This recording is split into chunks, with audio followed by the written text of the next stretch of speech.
Buenas tardes. Hola, ¿Sí me buenas tardes. escuchan? Buenas. Cualquier problemita me avisan. Ando media complicada con la computadora. Las tecnologías no son lo mío. Hoy vamos a dar la clase de estatus epiléptico en pediatría. Es la urgencia neurológica más frecuente, sin lugar a dudas. Es, sin lugar a dudas, un tema probable de examen en el examen del ECOE. Así que les sugiero que presten atención. Y sin lugar a dudas, si van a tomar una guardia, en algún momento se pueden encontrar con una situación de estas. Bueno, arranquemos. Decidí usar la Sociedad Española de Pediatría en este caso porque me gusta más cómo plantea la situación. Igualmente comparten las mismas drogas y el mismo protocolo que nosotros los argentinos, así que estamos en regla. Bueno, el estatus, la urgencia neurológica más frecuente, sin lugar a dudas, tenemos una cuestión, un desbalance entre los neurotransmisores inhibitorios, que por excelencia van a ser los GABA, que es el ácido gamma aminobutírico, versus los neurotransmisores excitatorios, que si tuviésemos que recordar uno, recordemos el glutamato, que es el más importante. ¿Ok? Cuando hay un desbalance en estos neurotransmisores, puede ser que las neuronas entren en una actividad eléctrica descontrolada que termine en un estatus convulsivo. Muchas veces tiene que ver con predisposición genética, o sea, hay sujetos genéticamente predispuestos a tener estos desbalances y también está muy asociado a ciertos síndromes que ya, bueno, serían enfermedades per se, ¿no? Cuando ustedes busquen en los libros estatus epiléptico o en el chat GPT, les va a hablar de que es una convulsión prolongada. Tiene que ser una actividad, digamos, eléctrica descontrolada de las neuronas, pero prolongada en el tiempo. La gran mayoría de las convulsiones duran 3 minutos y ceden espontáneamente, sin necesidad de intervención.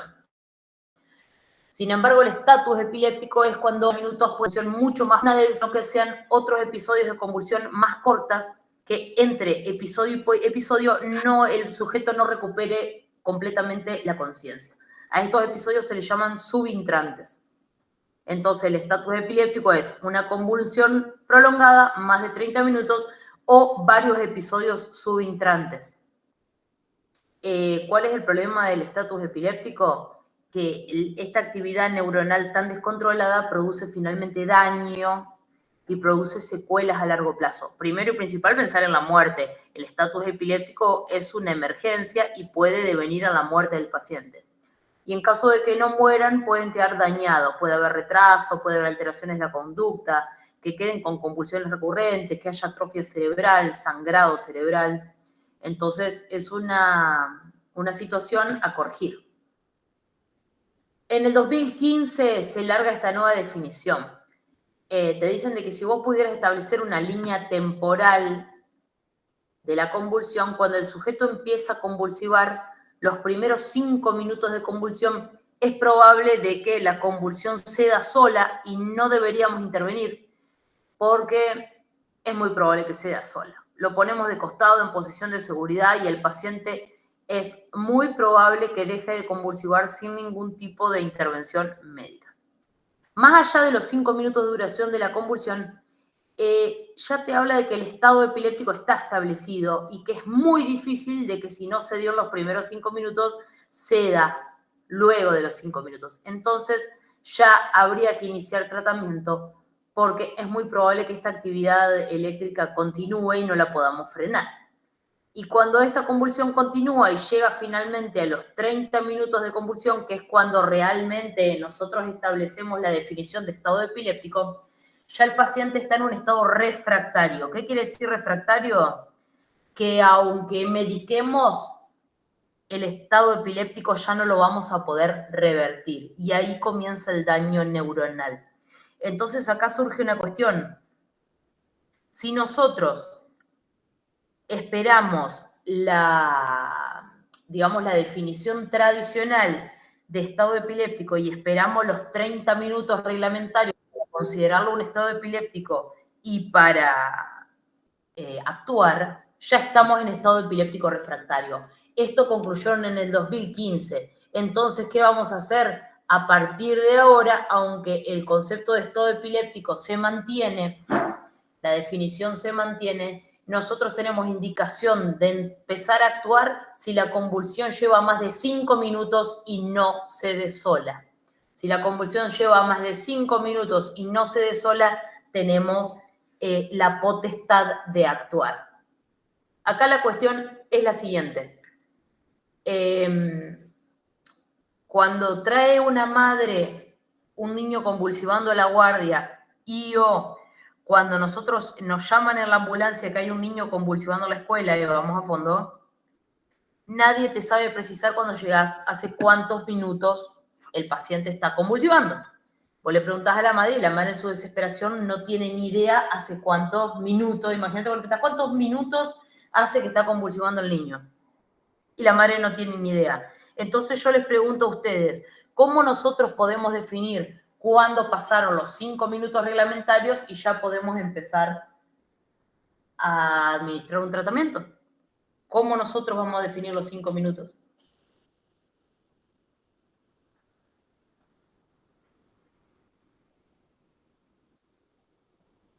Si llega o no llega convulsivando. O sea, exactamente. Llega porque más seguro, más minutos. Exactamente. Si el paciente ya llega a nuestro control y todavía, o nosotros llegamos en la ambulancia a él, y el paciente todavía convulsiva, lo vamos a considerar un estado epiléptico. Y a la mierda, empezamos el tratamiento, ¿ok? Este concepto lo tenemos a partir del 2015.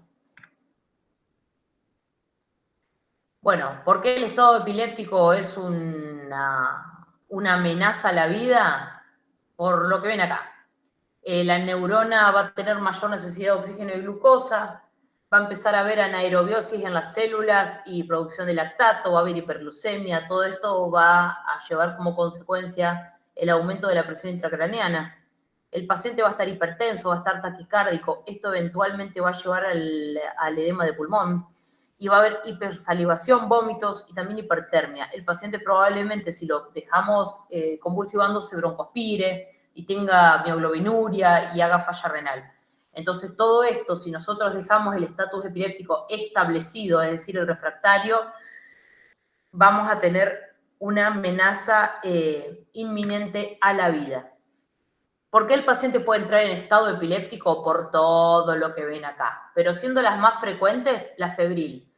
El estado epiléptico febril es la causa más frecuente de estado epiléptico. Sepan de que estado epiléptico febril no es lo mismo que convulsión febril simple, porque dentro de las características de la convulsión febril simple está la corta duración, o sea que estado epiléptico no entraría en esta categoría. Después, por supuesto, en el estado epiléptico nosotros tenemos que sospechar que el paciente tenga alguna cuestión infecciosa. Por supuesto, podemos encontrarnos con pacientes con alteraciones del medio interno. Tenemos que pensar en pacientes que hayan podido ingerir algún tóxico que les provoque el estado epiléptico. Observar que no tenga signos de trauma externos, que le veamos un chichón, sangrado en la cabeza. Otra causa frecuente, sobre todo en adolescentes, es el epiléptico, que ya se sabe epiléptico y le agarra la rebeldía adolescente y te abandona la medicación habitual. El cese súbito de la medicación habitual antiepiléptica suele provocar estados epilépticos. También un paciente que debuta con un estado epiléptico tenemos que pensar que pueda llegar a tener un tumor cerebral o alguna malformación cerebral. Esto se da más bien en estados epilépticos en niños pequeños. Y también los estados epilépticos asociados a síndromes, a problemas genéticos, ¿ok? Como son el síndrome de West, el síndrome de Dravet. Y hay algunos gérmenes como la Shigella, capaz que nombro la Shigella como la más protagonista, que tiene toxinas que son neurotoxinas que terminan dando cuadros convulsivos prolongados. Bueno, una fotito ilustrativa de un proceso de punción lumbar para encontrar, digamos, causa infecciosa. Algunos productos que causan convulsiones. Recordemos dentro de los productos artificiales todo lo que tenga que ver con ¿cómo se llama esto? Los matabichos, los matayuyos, todo lo que es órganos fosforados puede provocar convulsiones. Entonces vamos a interrogar a la madre respecto a si el nene no estaba jugando en el, qué sé yo, en el patio con algunos objetos de jardinería.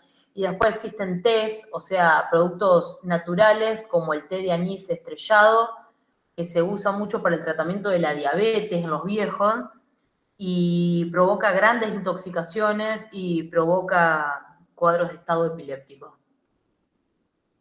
También tenemos una imagen tomográfica donde se puede ver un proceso expansivo dentro del cráneo. Fíjense cómo hay desviación de la línea media y colapso de los ventrículos laterales. Este proceso que podría ser un tumor o un sangrado reciente o un tumor que sangró recientemente puede provocar un estado epiléptico. Y acá en esta resonancia magnética vemos un síndrome que se llama agenesia del cuerpo calloso. Son pacientes que nacen sin cuerpo calloso, entonces por consecuencia en general el estado epiléptico se da durante las primeras semanas de vida. El cuerpo calloso es una formación que tenemos que une los dos hemisferios cerebrales y justamente lo que hace es regular la actividad eléctrica entre un hemisferio y el otro. Al no tener cuerpo calloso, la actividad eléctrica interhemisferio es un despelote y produce males epilépticos. Y después un montón de otras metabolopatías y enfermedades neurodegenerativas que causan estado epiléptico, ¿ok? Pero recordemos igualmente que la febril es la más frecuente. Habiendo visto todo lo que hemos visto, sabemos entonces que cuando nosotros nos encontramos con un paciente en estado epiléptico, la amenaza es inminente y debemos actuar de forma rápida y eventualmente buscar cuáles pueden ser las causas de estado epiléptico. Primero, la misma cantinata de siempre, A, B, C, D, E. Este paciente tiene que tener un sostén de oxígeno, un apoyo de oxígeno que puede ser por cánula, puede ser por máscara, o si el paciente no sostiene una correcta ventilación, podemos usar la intubación endotraqueal, ¿ok? Como nosotros sabemos que el paciente puede broncoaspirarse, la posición de seguridad va a ser en decúbito lateral y aspirando secreciones. El paciente deberá tener una vía periférica porque tenemos que iniciar inmediatamente la medicación. Yo les pregunto a ustedes cuál sería la alternativa en caso de que no encontremos una vía periférica, porque sabrán que poner un suero ya es difícil. Imagínense ponerle un suero a un niño que está convulsivando. Un acceso intraóseo. Mira, el acceso intraóseo es un gran plan si el paciente está en paro o el paciente está en shock, pero no sería la opción elegida si el paciente está convulsivando, salvo que entre en paro o en shock. Por vía rectal. Exactamente. La vía rectal es la opción más accesible y más efectiva en caso de que el paciente esté convulsivando. Si el paciente está en paro o está en shock y no encontramos vía periférica, intraósea a morir. Pero en caso de convulsión, que todavía aún no es un estado ni de paro ni de shock, la vía endorrectal sería una de las opciones más efectivas, ¿ok? Y vamos a tener que pedir un estudio de laboratorio. Recuerden que acá estamos intentando encontrarlos porque a veces tenemos que solucionar la causa para poder parar la convulsión. Dentro de un laboratorio rápido, ¿qué les parece que son los valores que nos importan para poder entender el porqué de la convulsión del niño? La glucemia, por ejemplo. Glucemia seguro, porque recuerden que la hipoglucemia podría causar estado epiléptico, ¿ok? Una forma... ¿Ionograma? Ionograma, ¿por qué? Justamente porque la alteración de iones puede influir en los umbrales de las potenciales de acción neuronales y puede provocar algunos tipos de convulsiones. Exactamente, la hiponatremia, o sea, la alteración del sodio puntualmente, podría provocar un estado de mal epiléptico. Perfecto. Veamos si el paciente tiene signos de trauma, hacemos una exposición, vemos todito el cuerpo, vemos si encontramos algún signo que nos pueda sugerir maltrato y vamos a hacer un TikTok de preguntas y respuestas muy rápidas al padre para intentar adivinar si este niño puede llegar a estar intoxicado. En general los padres niegan todo, no puede ser, no, y después te encontrás que se había tomado, no sé, los remedios de la abuela, ¿tá? Entonces a tener en cuenta.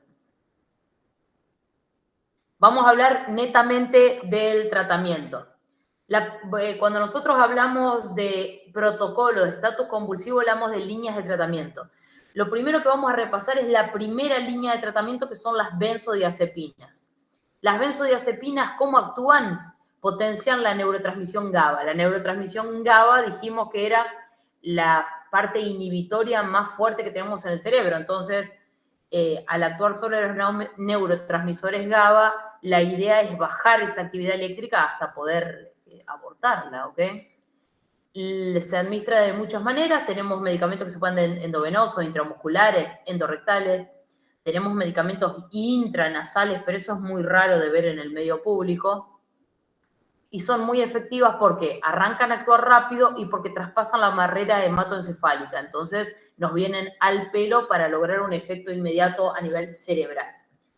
El problema de potenciar mucho la transmisión GABA es que el paciente puede entrar en depresión respiratoria. O sea, si nosotros administramos mucha medicación o administramos una dosis alta o administramos de manera muy rápida la medicación, puede que el paciente deje de respirar, ¿ok? Entonces, a tener en cuenta que, aunque es nuestra mejor opción, siempre tenemos que estar preparados para darle sostén respiratorio al paciente en caso de que lo necesite. Sobre todo en pediatría. En pediatría al niño le encanta hacer apneas. Es su pasatiempo preferido. Dentro de las opciones benzodiazepinas tenemos fundamentalmente dos. Una es el diazepam. El diazepam es bueno, bonito y barato. Lo vamos a encontrar en todos los centros asistenciales, sea hasta de primer nivel y en las ambulancias. ¿Cuál es la ventaja del diazepam? Que lo podemos administrar por sonda endorrectal. O sea que te diría que casi seguro que sea nuestra primera opción. ¿Por qué? Porque en pediatría, con esta dificultad que tenemos para colocar la vía periférica con un niño convulsionando, probablemente la primera chance sea probar endorrectal, con mucha posibilidad de que podamos abortar de una el estatus epiléptico. Entonces, tener en cuenta que el diazepam es nuestra opción endorrectal. Las desventajas, lo que les conté anteriormente, la depresión respiratoria sobre todo, y el diazepam los deja particularmente broncorréicos. Quiere decir que le administramos el diazepam por recto, el paciente cede su convulsión, pero queda ronroneando, queda con muchos roncus a nivel de la ocultación pulmonar. Ahí abajo tienen para anotar las dosis, cómo sería la dosis endovenosa, cómo sería la dosis endorrectal, ¿ok? Y tenemos que saber que cuando nosotros administramos una benzodiazepina, administramos la primera dosis y vamos a esperar 2 minutos, reloj, a ver si la convulsión para. Si la convulsión no para, tenemos dos opciones. Volver a repetir la benzodiazepina, diazepam, o en caso de haber conseguido ya vía periférica en el interín de que esperábamos los 2 minutos, comenzar lorazepam. Lorazepam es una opción más bonita. Es una opción más bonita sobre todo porque no les da tanta broncorrea.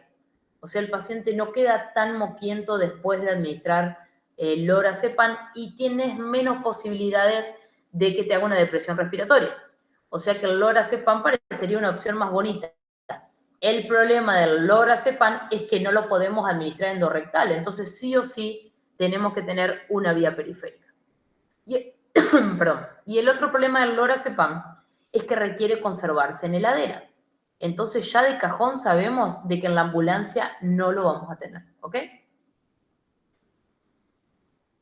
Les dejo la dosis del lorazepam y una vez administrado debemos esperar 2 minutos a que cese la convulsión. Esto es primera línea de tratamiento. Podemos usar benzodiazepinas y podemos usar diace o podemos usar LoRa y tenemos dos chances para hacerlo. Un diace y después un LoRa, o podemos usar LoRa desde el principio y después repetir LoRa, o las combinaciones que ustedes quieran, pero sepan que LoRa-CEPAM solo vamos a poder usar si tenemos vía periférica, si no nos vamos a tener que mover con el diazepam endorrectal. La primera línea de tratamiento, entonces, son 2 dosis de benzodiazepinas. Si después de 2 dosis de benzodiazepinas el paciente continúa convulsivando, vamos a tener que pasar a la segunda línea. Ya acá la cosa se pone más peluda. Dentro de la segunda línea de tratamiento tenemos varios tratamientos, hay varias drogas. La recomendación es usar el que tengas en tu, digamos, en tu nosocomio. No hay verdadera evidencia de que uno sea mejor que otro. Sí, por ahí alguno es más adecuado que otro en ciertas situaciones, pero en líneas generales vas a usar lo que tengas en la galera del lugar donde estés trabajando justo en este momento, ¿ok? Vamos a ver algunas opciones. Fenitoína o difenilhidantoína es la opción que yo usaba cuando era residente. Es efectiva y la teníamos mucho en el hospital, entonces era lo que usábamos, es la segunda línea. La forma en que actúa, ya no estamos estimulando los receptores GABA. ¿Por qué? Porque ya los estimulamos 2 veces, los receptores GABA con las benzodiazepinas. Es hora de cambiar de estrategia. Acá las estrategias de la segunda línea son alterar los canales de iones de las células para intentar que no se vuelvan tan excitables. Si nosotros inhibimos los canales de sodio, en este caso dependientes de voltaje, vamos a hacer de que la neurona se despolarice más difícilmente. Entonces, intentamos frenar esta descarga neuronal para terminar con la convulsión. Ahí les dejo la presentación de la ampolla y les dejo las dosis. Lo primero que vamos a hacer es una carga de fenitoína. Las cargas las vamos a diluir en solución fisiológica y las vamos a administrar de manera endovenosa, o sea, de nuevo acá el problema es que sí o sí necesitamos la vía periférica, y lo vamos a administrar de manera lenta. ¿Por qué lo vamos a administrar de manera lenta? Porque como esto actúa en los canales de sodio, podríamos provocar arritmias cardíacas, ¿ok? El problema con administrar fenitoína de manera rápida es que podríamos provocar arritmias cardíacas y seguimos empeorando el estado de nuestro paciente, ¿ok? Cuando el paciente está teniendo un estado epiléptico focal, o sea, solo una parte de su cuerpo está convulsivando, es una opción muy efectiva y también es efectiva en los estados epilépticos por trauma de cráneo. La fenitoína en esas opciones sería la primera, en esas situaciones sería la primera opción. Otra opción que tenemos de segunda línea es el ácido valproico. El ácido valproico también va por los canales de sodio, o sea que ácido valproico y fenitoína tienen la misma, digamos, la misma forma de acción, ¿ok? También la dosis es igual a la de la fenitoína, es 20 miligramos por kilo, y lo vamos a pasar en carga, también lo vamos a pasar lento. ¿Por qué? Porque también podría provocar arritmias cardíacas, ¿ok? Todo lo que actúe sobre canales de iones puede provocar arritmias cardíacas. La otra cuestión con el ácido valproico, que es hepatotóxico, entonces lo usamos con más cuidado en pacientes pequeños. Pero si a ustedes les pasa de que están en un estado epiléptico y lo único que tienen para usar de segunda línea es valproico, usen el valproico, ¿ok? Pero lo más probable es que tengan fenitoína en lugares chicos, si van a algún centro acá de algún pueblo de acá a la vuelta. Bueno, un pequeño esquemita de lo que es el bloqueo de los canales de sodio para que el paciente no intentar que deje de convulsivar, ¿ok? La opción nueva de la segunda línea, lo más nuevito que tenemos, es el levetiracetam. El levetiracetam es lindo porque actúa sobre varios canales. Primeramente, actúa sobre los canales de calcio y también actúa sobre receptores no GABA. Entonces, terminamos actuando sobre muchos sitios del cerebro diferentes para intentar lograr el mismo efecto. Y eso va a ser una sinergia entre los medicamentos que va a maximizar las posibilidades de que el paciente deje de convulsivar, ¿ok? La dosis de carga de levetiracetam la podemos hacer de 30 a 60 miligramos por kilo y esto también se tiene que pasar diluido y esto también se tiene que pasar lento en 30 minutos. ¿Por qué? Porque también como actúa sobre los canales de calcio podría provocar arritmias cardíacas, ¿ok? No es hepatotóxico, entonces en eso le gana al ácido valproico y su gran desventaja es su costo. Es probable que no tengan esta medicación en todos los lugares donde trabajen, ¿ok? Hoy es, te diría, la primera elección cuando pensamos en segunda línea de tratamiento, pero por ahí es un poquito difícil de conseguirlo en el nosocomio. A veces nosotros tenemos que salir disparando a la terapia de los adultos a pedir unas ampollas para poder tratar. Y acá llega la temible tercera línea. Pero antes de llegar a la tercera línea, repasemos un poquito. Recuerden que tenemos una primera línea con benzodiazepinas que podemos usar 2 veces, probar con 2 benzodiazepinas diferentes si queremos. 2 veces primera línea. Podemos usar 2 veces segunda línea. Podemos usar una vez fenitoína y otra vez levetiracetam. O podemos usar levetiracetam 2 veces. Pero tenemos 2 chances en primera línea, 2 chances en tercera línea antes de llegar finalmente, 2 chances en primera línea, 2 chances en segunda línea hasta llegar finalmente a la tercera línea. Y acá les enseño otra trampita. Si estamos hablando de un paciente epiléptico ya conocido, que por algún motivo entra en estatus, ponele que dejó de tomar la medicación y entra en estatus. Si es un paciente que ya es epiléptico conocido y es un paciente que ya se venía tratando con valproico, intenten impregnar con valproico. Si es un paciente epiléptico conocido que se trataba con fenitoína, intenten impregnar con fenitoína.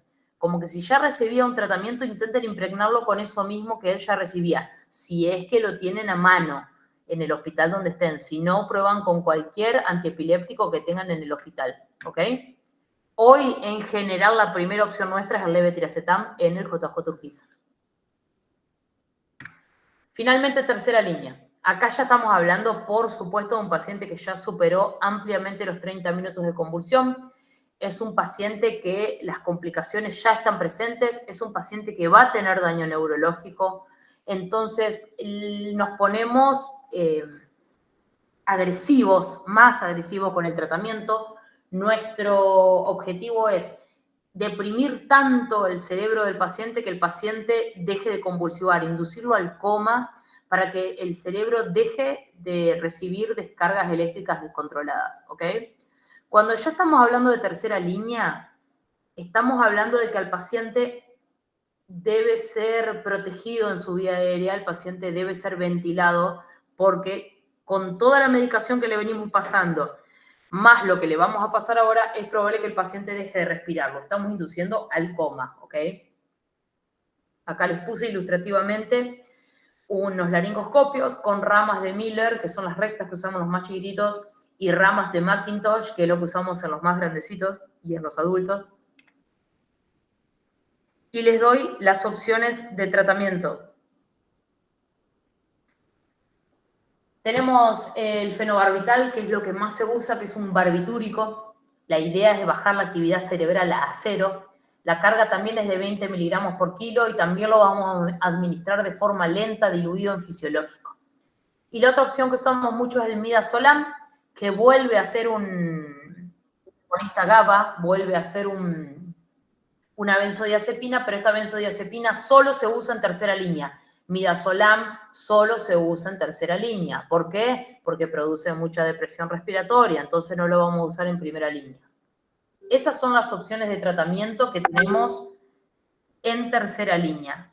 Habitualmente lo que más vamos a usar es fenobarbital, que es lo que tenemos en nuestro hospital.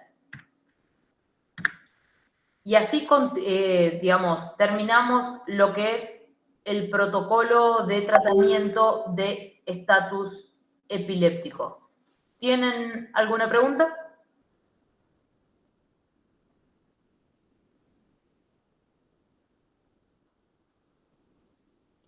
Entonces, levetiracetam y fenobarbital ya componen, además del midazolam, componen fármacos de tercera línea, ¿no? No, el levetiracetam es de segunda. Ah, perfecto, perfecto. Esa era la duda. Muchas gracias.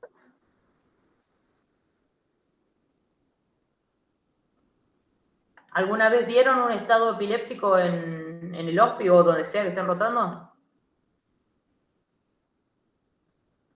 Todavía no. Nosotros una vez vimos uno, y puede ser que se use ketamina también. ¿Ketamina? Sí. No, la ketamina la usan como puede ser parte del protocolo de secuencia de intubación rápida, pero ya estamos hablando de una tercera línea instaurada. No lo usan para parar el estatus, sino que la usan para intubar al paciente. Ah, bien, perfecto.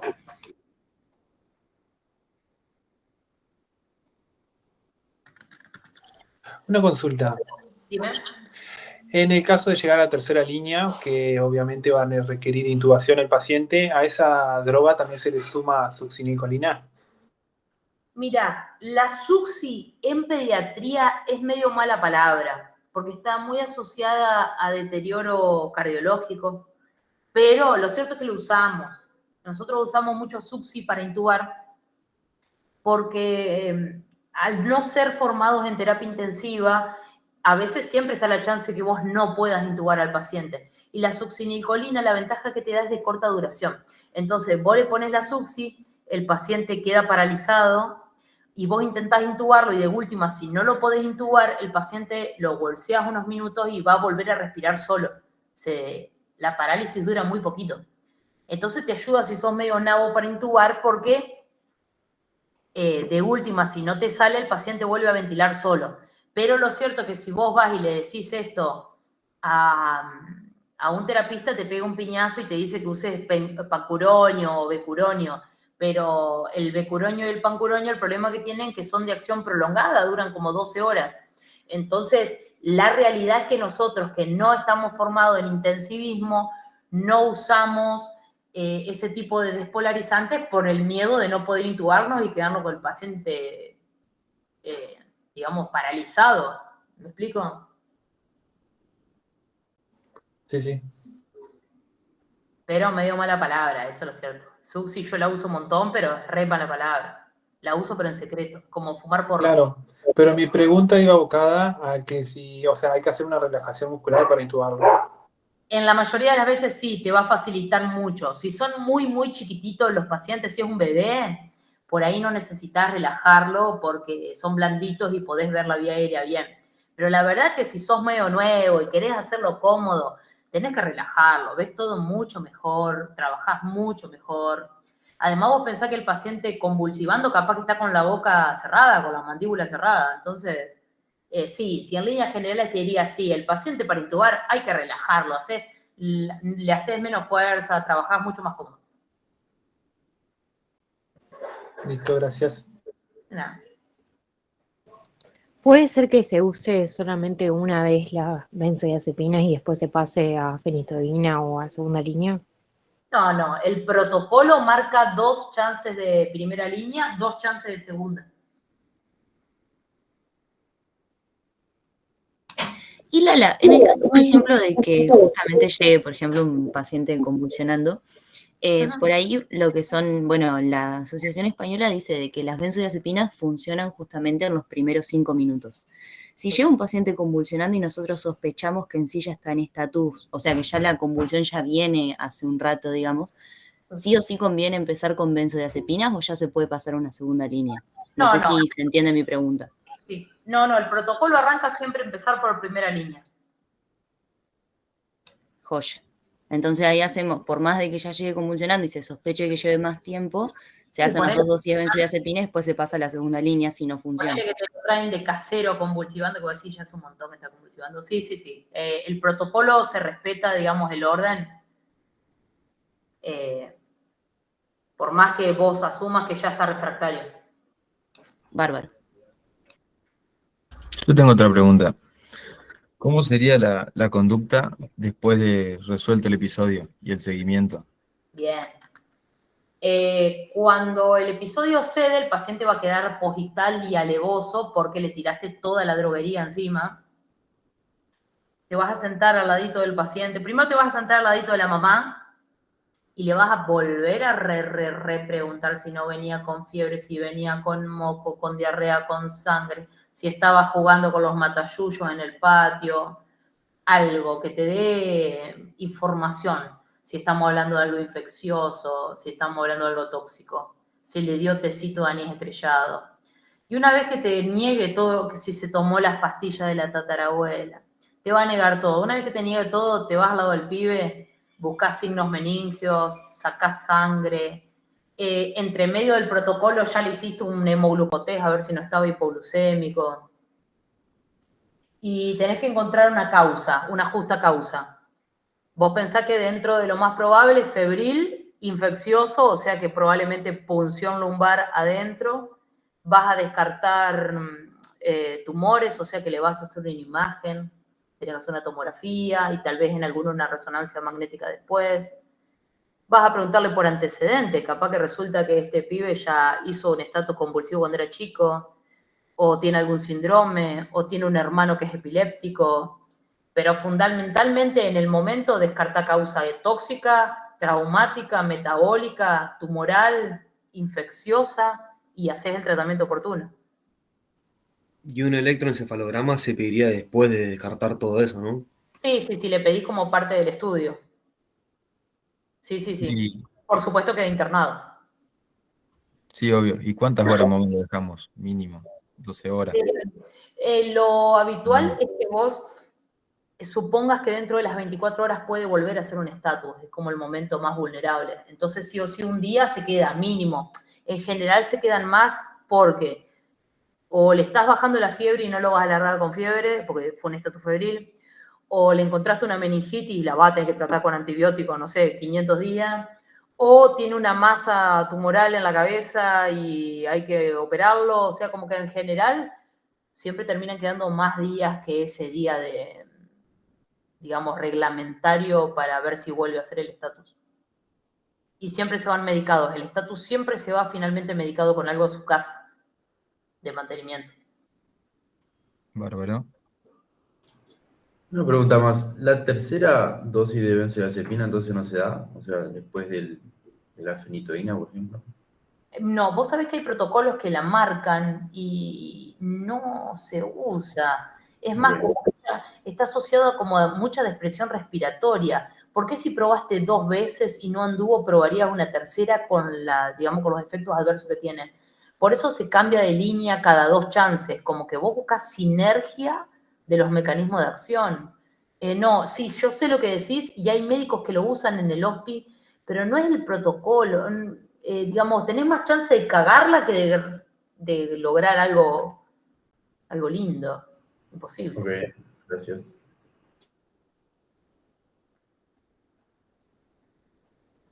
Bueno, es hora de partir. Es hora de partir, de empezar este viernes soleado, salgan al sol, laven unos calzoncillitos, cuélguenlos en